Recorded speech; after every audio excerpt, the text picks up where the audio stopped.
코로나 때문에 제대로 이렇게 심사위원들 평도 못 들었잖아요. 저 수상만 이렇게 함사를 초청해서 시험을 했는데 보면서 어떤 느낌 받으셨어요? 작년보다 조금 미흡했던 점이 있다. 그 작품성에서 그렇게 좀 말씀을 드리고 싶고요. 작품성에 있어서 가장 중요한 게 이제 기독교 영화이기 때문에 기독교적인 그 관점을 얼마나 잘 표현했는가, 복음을, 그리고 실생활에서 우리가 겪는 어려움들을 어떻게 그 복음으로 그것들을 대처하고 반응하는가, 그게 이제 기독교 영화가 돼야 되는데, 그 기독교 영화의 관점에서 나온 영화들이 조금 많이 좀 부족하지 않았나 저는 좀 생각이 들어요. 복음을 예. 좀 이해하고 표현하는 부분에서 예. 많이 좀 미흡한 부분이 있었다. 그렇죠. 이런 말씀이시죠. 네. 사실은 참 공감되는 거죠. 무슨 그 감독님 어땠어요? 이렇게 선정하기가 참 쉽지가 않았다 생각이 들었고, 뭔가 삶에 밀착되어져 있는 그런 기독교적인 얘기가 나왔으면 좋겠는데 뻔히 전개나 흐름을 예측할 수 있는 작품들이다 보니까 저게 많은 관객들한테 이렇게 좀 기독교적인 메시지나 감동을 줄 수 있을까, 그런 부분에 대해서도 조금 고민도 됐었고. 근데 이제 실질적으로 제가 또 기독교 영화를 만드는 입장에서, 물론 제가 이제 드라마 영역은 많이 봤죠. 그 해도 이제 잠깐 재현 부분 이렇게 뭐 순교라든지 했고, 또 중독은 뭐 우리 이현철 감독하고 같이 공동으로 작업을 했었으니까 드라마 영역을 이제 연출했었거든요. 했는데 그 기독교 영화가 좀 한계가 뚜렷해요. 예를 들면 주제가 방대할 것 같지만 또 한편으로는 굉장히 좁아요. 이걸 갖다가 또 복음으로 어떻게 이것을 풀어내야 될 것인가라는 부분에 또 들어가게 되면 머리가 더 많이 아프거든요. 진짜 이게. 예를 들면 목사님이나 뭐 저처럼 신학을 전공해도 사실 표현하는 부분에서 오해가 또 안 생겨야 되니까 조심해라 이렇게 하는데, 아마 그 부분을 목사님이 염두에 두지 않으셨던 건 아닐 것 같고, 그럼에도 불구하고 그렇게 말씀하시는 이유가 있다면 어떤 게 있을까요? 영화를 볼 때 아까 말씀드렸듯이 이제 기독교 영화이기 때문에 베이스가 하나님이 주신 그 말씀, 복음, 그 입장에서 우리 크리스찬이란 무엇이고 어떤 사람이고 하나님과 우리의 관계는 어떤 것인가에 대해서 그 주제는 좀 명확해야 되는데, 이 주제들이 좀 분산된다는 느낌이죠. 그걸 어떤 표현을 잘했느냐 못했냐를 떠나서 명확하지 못하다는 게, 이제 크리스찬이면 그럼 착하게 사는 사람이 크리스찬이야? 이건 아니거든요. 그 착한 게 사는 그런 표현들을 하는 게 기독교 영화는 아니고, 그럼 기독교란 무엇인가? 그리고 크리스찬은 무엇인가? 그러니까 나와 하나님, 창조주, 구원주, 그리고 앞으로 오실 주님, 내 인생의 주인, 난 하나님의 자녀. 그렇다면 그것들을 표현하는 데 있어서 그것이 명확히 드러나는 것이 일단 그 영화의 초점이 돼야 되는데, 그것이 이제 흩어지면은 이제 기독교 영화로서의 어떤 그 분명한 정체성이 좀 많이 떨어진다. 저는 그렇게 생각하는 거죠. 왜냐하면 기독교 영화가 뭐 스탠리 큐브릭 같은 뭐 스필버그 같은 그런 영화를 만드는 게 아니라 말 그대로 기독교 영화이기 때문에, 그래서 우리가 처음 그 기독교 영화 목사님께서 이제 준비하실 때, 그때 기독교적인 영화냐 아니면 기독교 영화냐, 그런 거 가지고도 저도 좀 고민을 많이 했고, 그렇다면 단편 영화고 뭐 다 아마추어 분들이고 그런 분들이기 때문에 그것까지 기독교적인 영화, 뭐 휴머니즘 이런 거 다 포함, 기독교적인 보편적인 가치도 다 포함해서 뭐 이렇게 영화를 만드는 것도 같이 처음에 이렇게 하자 했는데, 이게 횟수를 점점 가면 갈수록 이게 같이 가야 되는데, 좀 복음을 잘 표현하는 그런 영화라든지 아니면 단편이기 때문에 굉장히 힘들긴 하거든요, 주제를 하는 게. 그렇지만 그런 어떤 노력을 보이는 그런 가능성을 보여주는 것에 우리는 의미를 사실 찾는 거거든요. 아마추어 작품이기 때문에. 그런데 그런 가능성조차도 솔직히 말하면 점점 기대치가 좀 떨어지는, 그게 좀 저는 조금 미흡했던 점으로 생각한 거고요.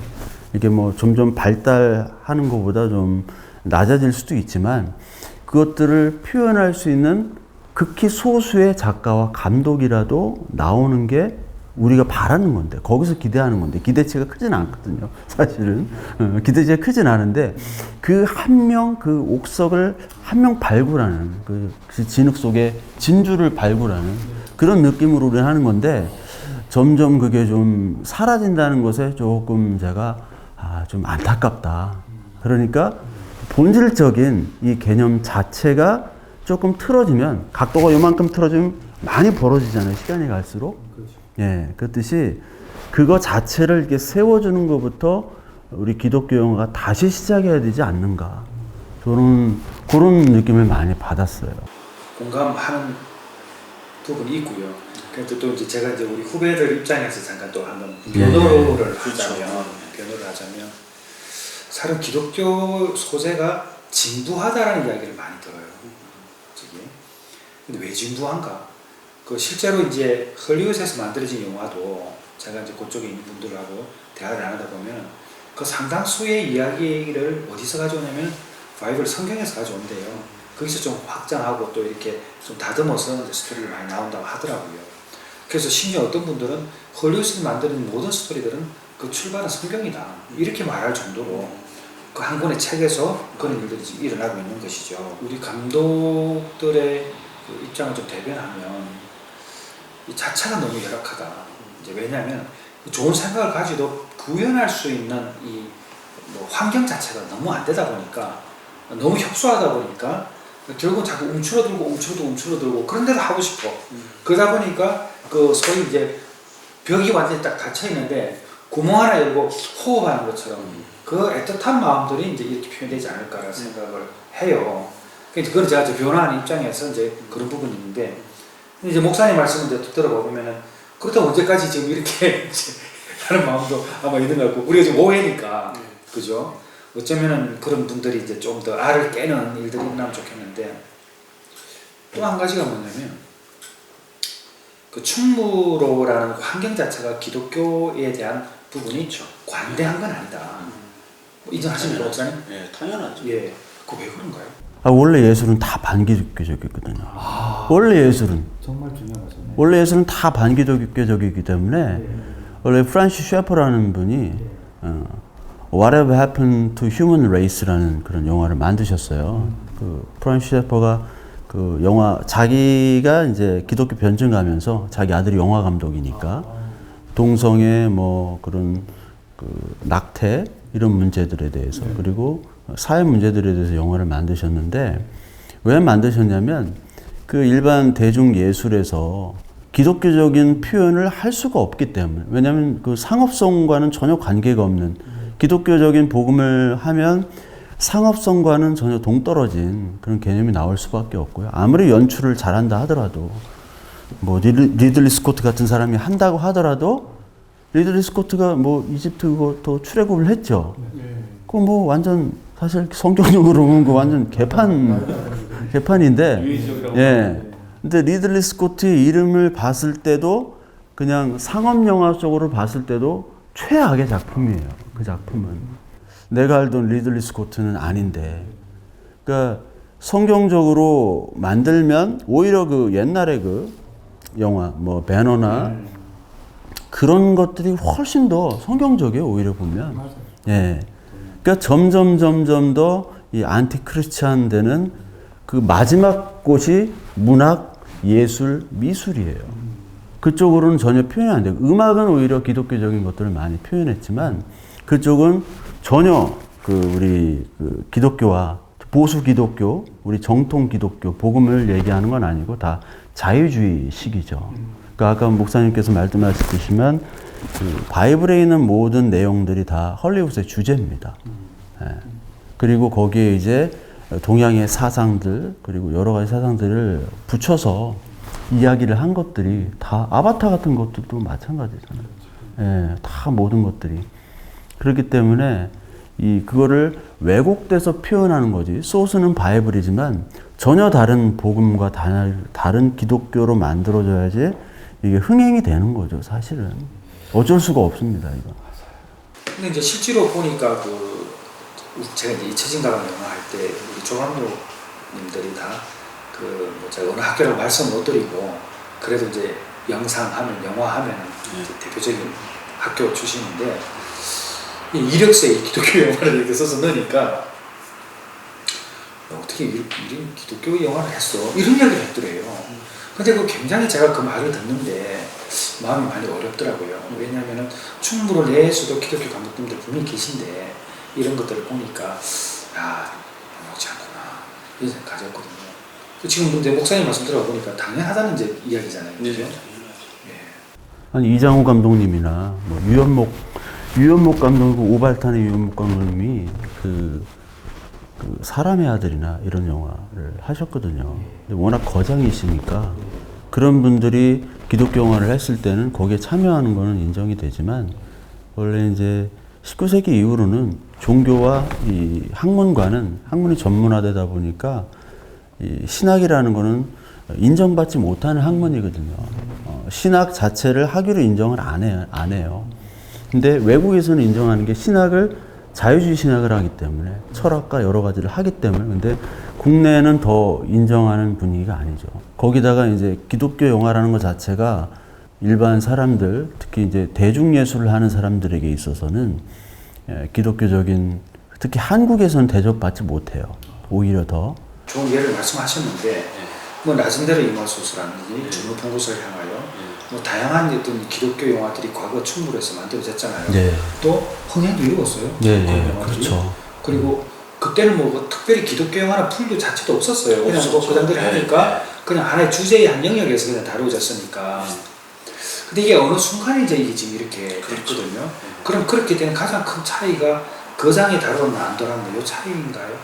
그러니까 70년대, 80년대가 오히려 기독교하면 종교적인 어떤 거룩성이 좀 보였는데 90년대 이후부터는 어떤 교회가 커지다 보니까 기업적인 이미지가 더욱더 강했고 거기에서 얻어지는 어떤 그 영상으로서 매력이 있어야 되잖아요.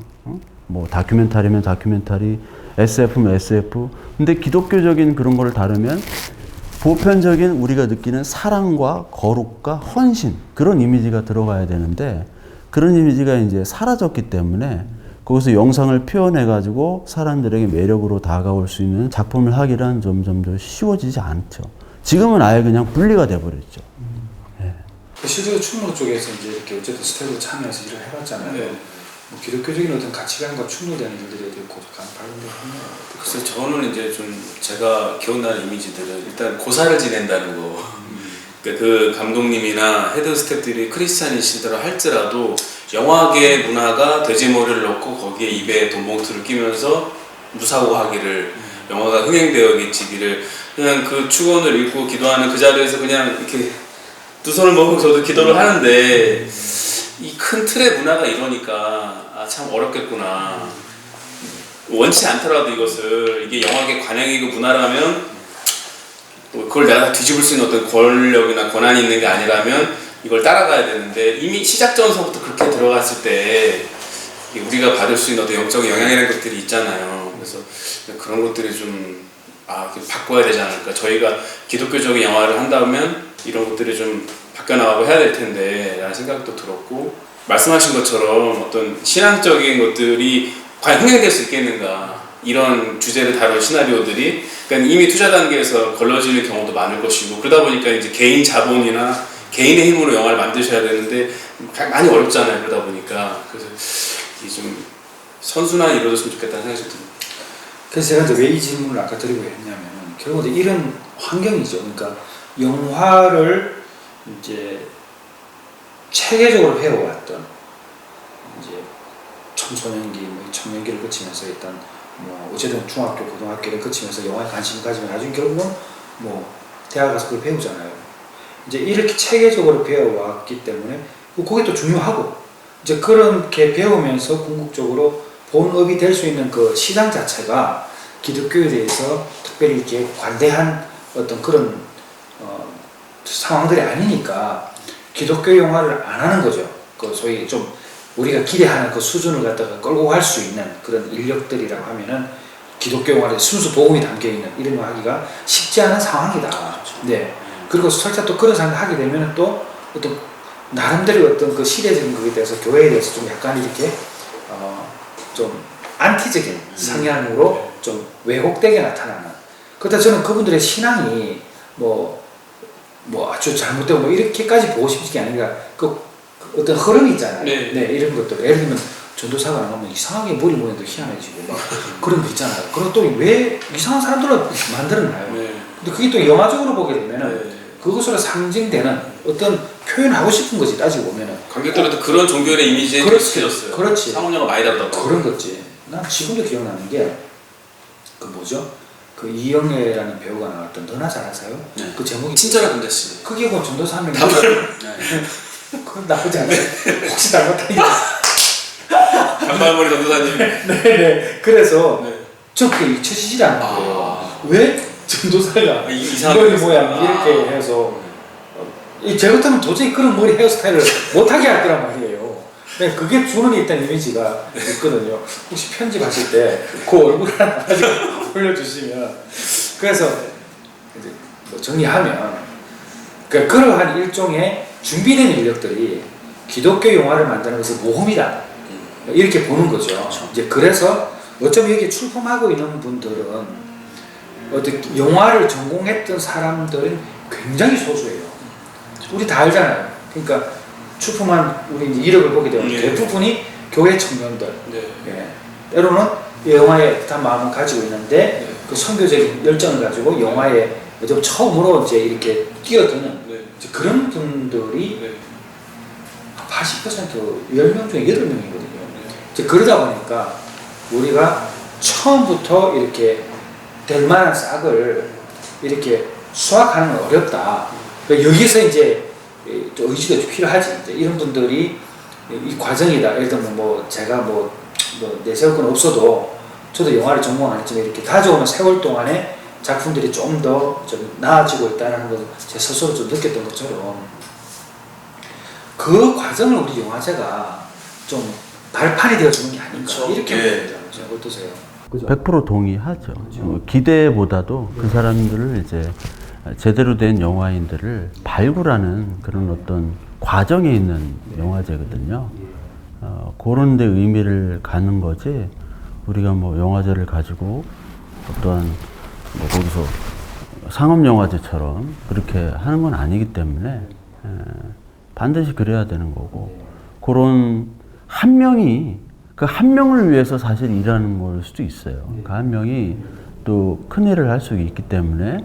그래서 그 기본 바탕이 되는 사람들을 우리가 뽑는 거고, 안타까운 게 그런데 뭐냐면 실력 있는 사람들은 다 다원주의나 비신자들 열정이 있고 복음을 표현하지 않는데 뭐 아무 바탕이 없어, 기본이 없어. 이 영화 감독을 하거나 표현하려면 책도 많이 읽어야 되고요, 아는 것도 많아야 되고, 그리고 영화를 많이 봐야 돼요. 많이 봐야지 촬영을 어떻게 각도를 잡는 건지, 사진이라도 많이 찍어야 되는데 그 어떤 구도조차도 기본적으로 안 돼 있는데 열정만 가득하면은 우리 또 힘들잖아요. 근데 그런 사람이 오히려 또 귀할 수가 있어요. 우리가 또 키우는 또 입장이고, 기독교 영화제가. 그래서 계속 가르쳐야 되는 입장이기 때문에 그런 사람들도 필요하고, 그런 사람을 어떻게 하면 이렇게 좀 잘 표현하는 사람으로 이렇게 길러야 되는가. 예, 그게 과제죠. 예. 그 정말 좋은 말씀하셨는데, 미술을 전공한 사람이 앵글 잘 잡습니다. 그렇죠. 목사님 아시잖아요. 왜 그런지, 그죠? 공부하고 구도에 대해서 알거든. 그럼요. 갖다 대고 찍는 거 아니거든, 이게. 예.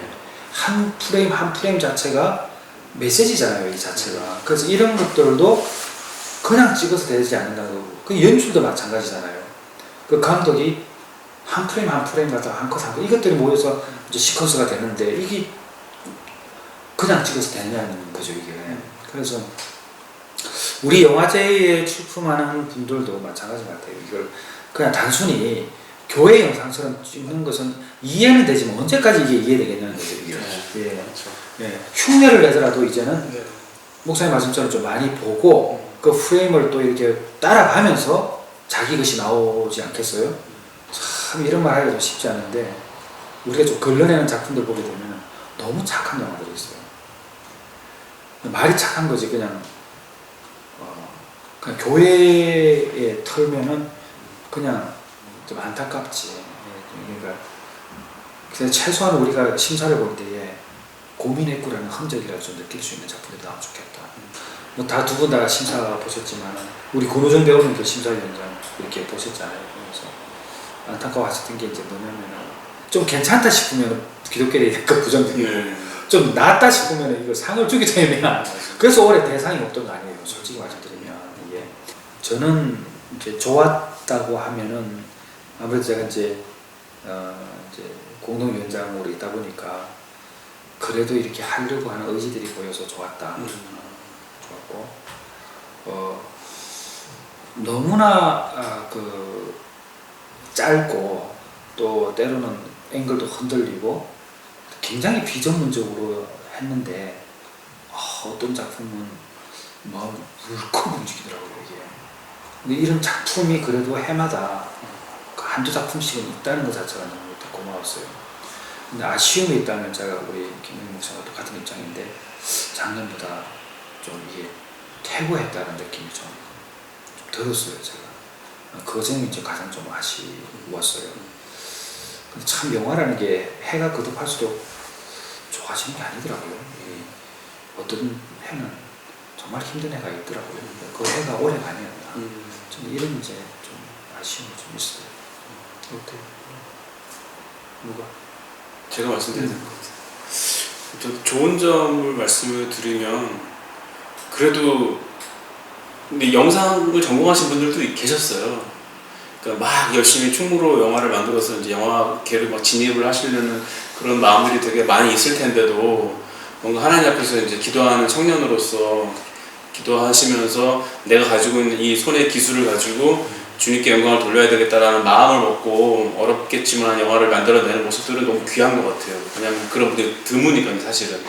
근데 이제 좀 아쉬운 것은 그러니까 저는 약간 기술이 부족하더라도 그 안에 이야기의 진실성이나 그 작자의 어떤 그런 믿음이 드러나는 것들은 느낄 수 있다고 보는데 좀 그런 것들이 좀 와닿지가 많이 않았던 것 같아서 저도 이번 해 작품들이 그래서 이제 저는 개인적으로 느낀 거는 영화 감독으로서의 기술을 습득하고 쌓는 것도 중요하지만은 내가 이 영상을 통해서 사람들에게 어떤 영향력을 미칠 것인가라는 것에 대해서도 많이 좀 묵상하고 많이 좀 기도해야 되지 않을까 이런 생각도 좀 맞습니다. 예.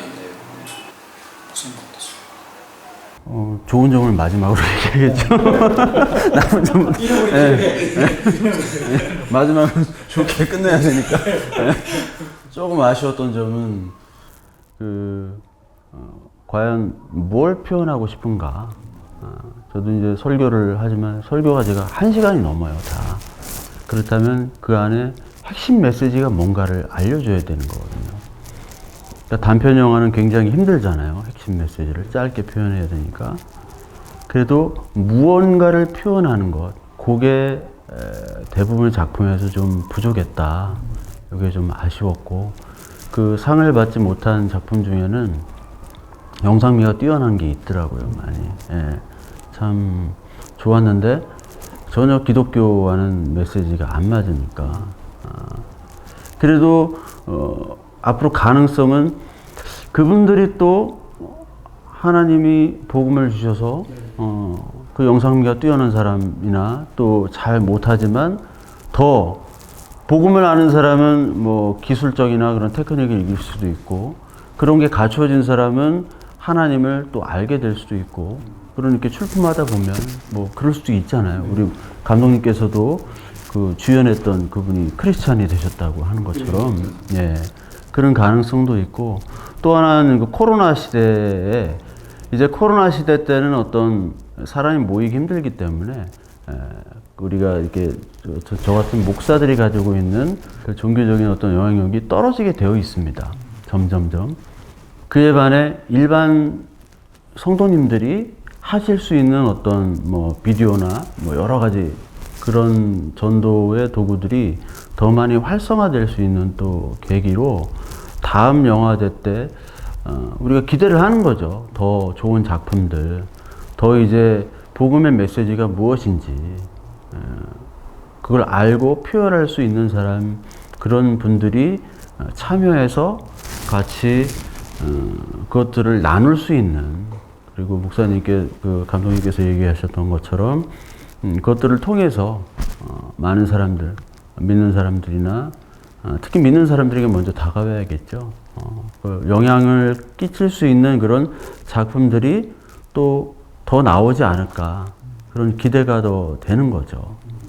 그래서 앞으로 뭐 이게 끝날 때까지 가는 거니까 목사님 뭐 살아계실 때까지 다음엔 누가 할지 모르지만 뭐 살아계실 때까지 뭐 하실 것 같으니까 그때까지 갈 거니까 좀 긴 안목을 가지고 이렇게 해야 되고 그리고 또 이런 여기서 이제 이런 그 사무실도 있고 좋은 환경들이 이제 갖추어지니까 그런 것들을 출품하고 싶은데 좀 하기 힘든 좀 어떤 테크닉이나 그런 것들이 없는 가장 기본적인 어떤 과정이나 그런 것도 하면 개설을 할 수도 있겠다.